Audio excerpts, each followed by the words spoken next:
Здравствуйте, дорогие друзья! Я рада вас приветствовать на моем канале. Сегодня в данном видео я делаю незабываемо вкусный, сочный торт капучино. Торт готовится очень просто и быстро. Из доступных продуктов, ручным миксером будем готовить и без желатина.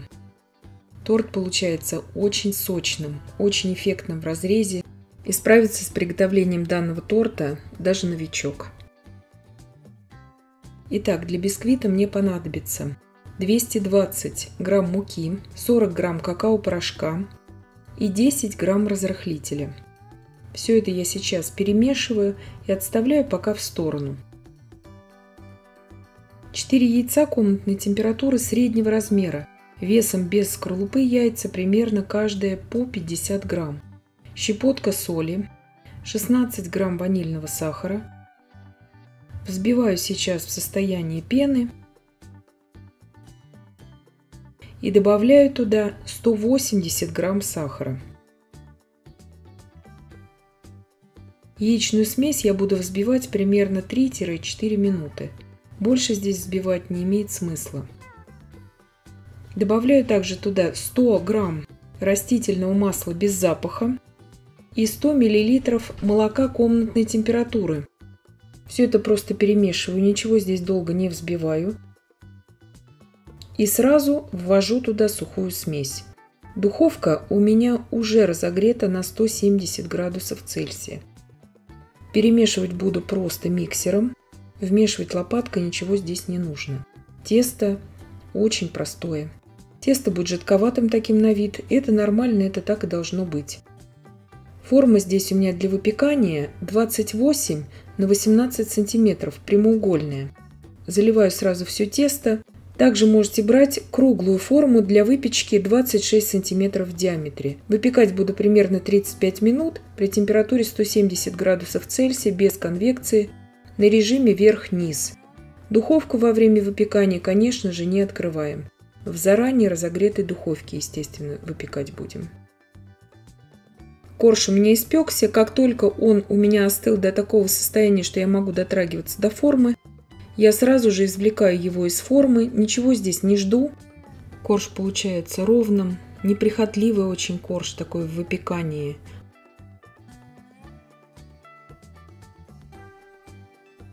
И сразу вот такой кондитерской насадкой начинаю делать вот такие отверстия в корже для заполнения пудинговой массой потом этих отверстий.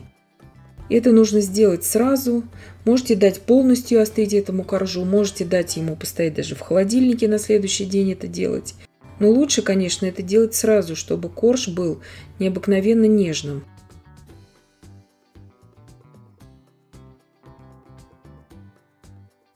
Остаточки от бисквита нам, конечно, сейчас понадобятся. Одела также разъемную форму на корж, это сделать тоже необходимо, и готовлю пудинг.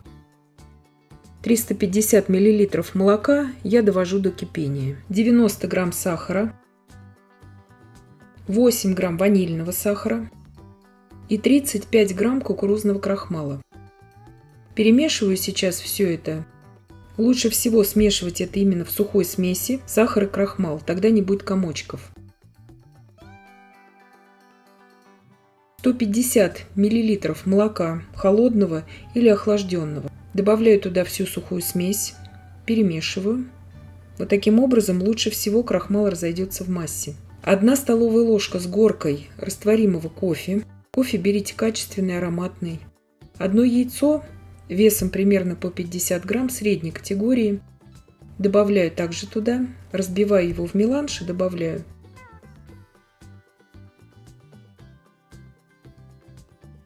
Все это сейчас перемешиваю и иду на плиту уваривать всю эту смесь. В закипающее молоко я тонкой струйкой ввожу при непрерывном помешивании всю пудинговую основу. На умеренном огне в кастрюле с толстым дном довожу всю эту смесь до кипения. Какие-то кофейные остаточки, они сейчас полностью разойдутся в массе. За это переживать не нужно. Как только начались первые признаки кипения, первые пузыри пошли, провариваю примерно 30 секунд и сразу же снимаю с огня. 50 грамм холодного сливочного масла добавляю туда, чтобы масса хотя бы немножко остыла, чтобы она не была кипящей такой температуры. И сразу ничего не жду, выливаю на корж, заполняю все отверстия. Очень аккуратно это делаю.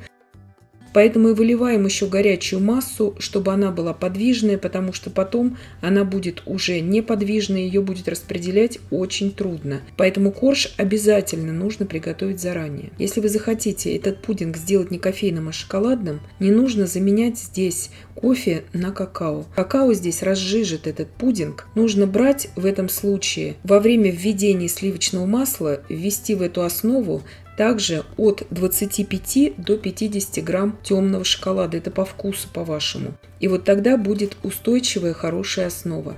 Но ни в коем случае не какао-порошок. С какао-порошком там другие пропорции идут.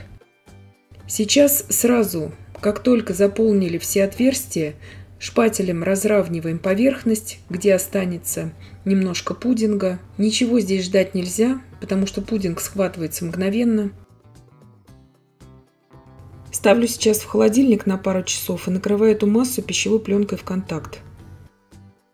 Для крема я беру 300 мл очень холодных сливок из холодильника для взбивания, 70 грамм сахарной пудры и 16 грамм ванильного сахара, 300 грамм творожно-сливочного сыра, также из холодильника охлажденного.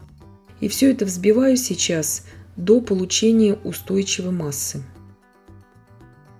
Взбивается это очень хорошо. Сливки жирностью нужно брать не менее чем 30%. Чем жирнее, тем лучше. Масса взбивается достаточно быстро. Главное ее здесь не перевзбить. Когда пошли вот такие пустоты уже в массе, значит крем уже готов.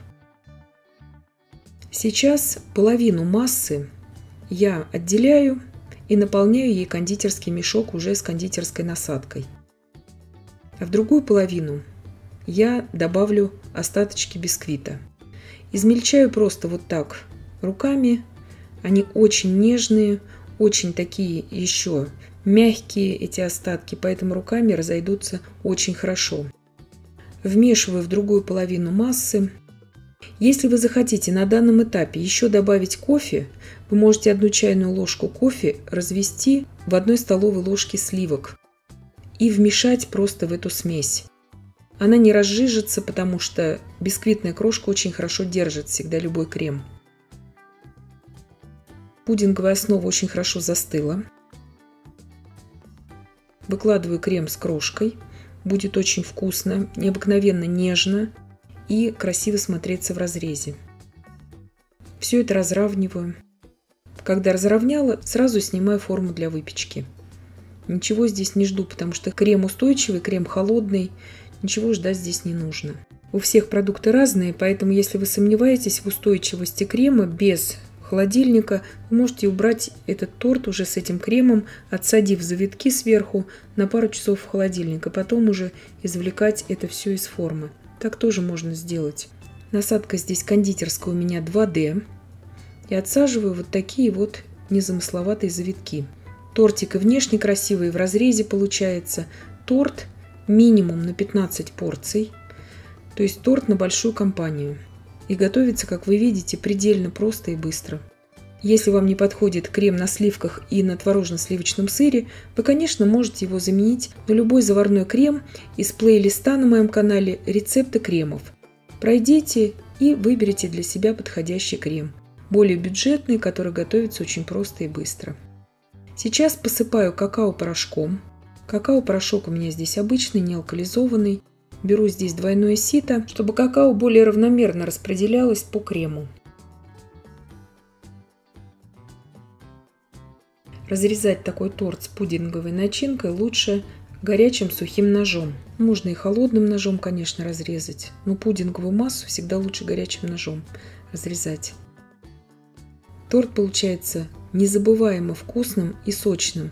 Вот этот бисквит, он очень нежный на вкус, неприхотливый абсолютно. Он не забивает собой другие вкусы в торте, он дополняет как бы этот вкус. Есть такие шоколадные бисквиты, очень насыщенные. Этот, он идет как дополнение к крему и к другим начинкам. Чтобы вот эта пудинговая основа хорошо держала форму, нужно выбрать хороший крахмал. Именно от нескольких производителей брать крахмал и просто опытным путем его выбрать. Сварив несколько раз от разных производителей этот пудинг, и тогда вы уже поймете на собственном опыте, какой крахмал лучше. И я надеюсь, что видео было полезным и познавательным.